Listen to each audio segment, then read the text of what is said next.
आज कुछ ज़्यादा ही देर हो गई। वैसे तो वो औरत हर रोज़ 8:30 बजे तक आ जाती है। आज 9:30 बजने को आए, फिर भी नहीं आई। बिना उसके आए दुकान बंद भी नहीं कर सकता। उसे वचन जो दिया है, क्या नाम था उसका? इतने दिनों में उसका नाम भी नहीं पूछा मैंने। यह सब बातें मोहन के दिमाग में चल रही थी। कुछ दिनों पहले ही तो उसने यह डेयरी शुरू की थी। उसकी यह शॉप ज़्यादा बड़ी नहीं थी, जिसमें वह दूध और बाकी मिल्क प्रोडक्ट्स रखता था। उद्घाटन के दिन ही पहली ग्राहक बनकर एक औरत उसकी दुकान पर आई थी। उसकी गोद में एक छोटा सा लेकिन बहुत ही प्यारा बच्चा था।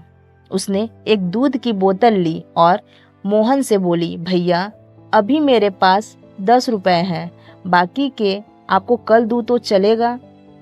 मोहन ने एक बार उसकी तरफ देखा। वह गरीब लग रही थी। गले में मंगलसूत्र नहीं, माथे पर सिंदूर नहीं, शायद पति मर गया होगा। मोहन ने अंदाजा लगाया, पुरानी मैली साड़ी को कई जगह रफ्फू किया हुआ था। माथे से पसीने की बूंदें बह रही थी। फिर उसकी नज़र उस मासूम बच्चे पर गई, जिसके मैले चेहरे पर एक निष्पाप हंसी थी और अभी अभी निकले 2 दांत उस हंसी को और प्यारा बना रहे थे। मोहन ने औरत की तरफ देखा और बोला, कोई बात नहीं बहन, आप मुझे बाद में पैसे दे देना। बड़े समाधान के साथ औरत ने मोहन की तरफ देखा और बोली, भैया मैं कल ज़रूर आपको पैसे दे दूंगी। यहीं पास में उस दूसरी गली में छोटा सा घर है, वहीं रहती हूँ।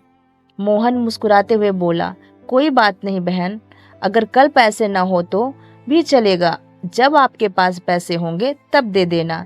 फिर वह औरत वहां से चली गई।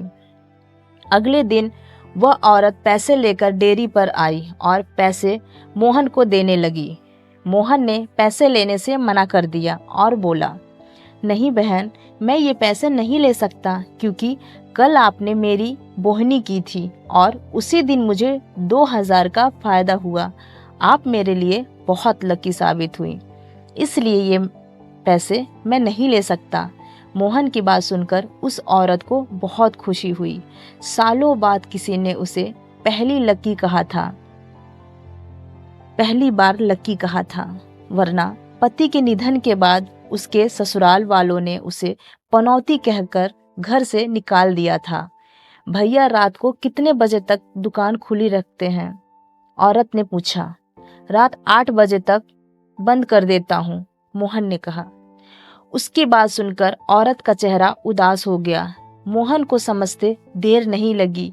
उसने पूछा, कोई समस्या है बहन? मैं 2 घरों में झाड़ू बर्तन करती हूँ। काम खत्म करके रात 8:30 बजे तक घर लौट पाती हूँ।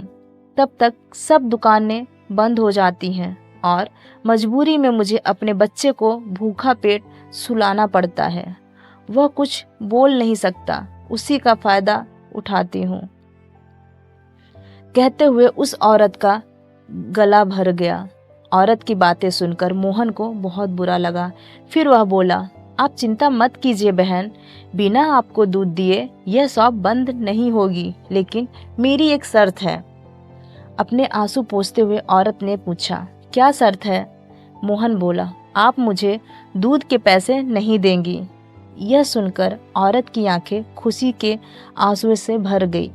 उसे ऐसा लगा जैसे भगवान इंसान के रूप में उसकी मदद करने आ गए हों। उस दिन से वह हर रोज 8:30 बजे डेयरी पर आकर दूध की बोतल ले जाती थी। धीरे धीरे 5 महीने बीत गए और धीरे धीरे औरत बीमार होने लगी। ज्यादा काम और चिंता की वजह से उसका शरीर कमजोर हो रहा था। एक दिन मोहन उसका इंतजार कर रहा था जब वह 9:30 बजे आए। आज उसका चेहरा बहुत कमजोर लग रहा था। मोहन ने उसे दूध की बोतल दी, लेकिन उसने सोचा कि वो जल्दी में है, इसलिए ज़्यादा बात नहीं की। अगले दिन वह फिर आई, लेकिन अब मोहन को उसका चेहरा बहुत बदला हुआ लगा, जैसे वह बहुत कमज़ोर और बीमार हो गई हो। तीसरे दिन जब वह फिर दूध लेने आई, मोहन ने देखा कि उसकी हालत और भी ज़्यादा खराब हो गई है। उसे लगा कि शायद वह इलाज नहीं करवा पा रही होगी। मोहन ने अपने घर जाकर अपनी पत्नी को सब बताया और दोनों ने तय किया कि अगले दिन वो औरत के घर जाकर उसकी मदद करेंगे। अगले दिन मोहन और उसकी पत्नी उस औरत के घर पहुंचे। वह एक छोटा सा घर था और जब वो अंदर गए तो उन्हें एक अजीब बदबू महसूस हुई। घर में उस औरत का नन्हा बच्चा खेल रहा था और उस औरत की लाश बिस्तर पर पड़ी हुई थी।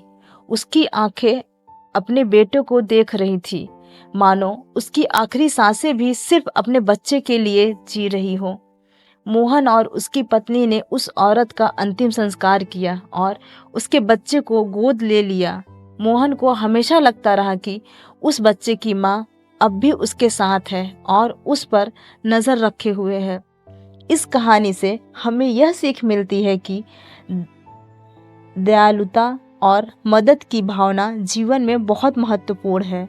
रमेश ने बिना स्वार्थ के एक ज़रूरतमंद महिला की सहायता की, जो सच्ची इंसानियत का उदाहरण है। महिला का अपने बच्चे के लिए समर्पण दिखाता है कि एक माँ का प्यार कितना गहरा होता है।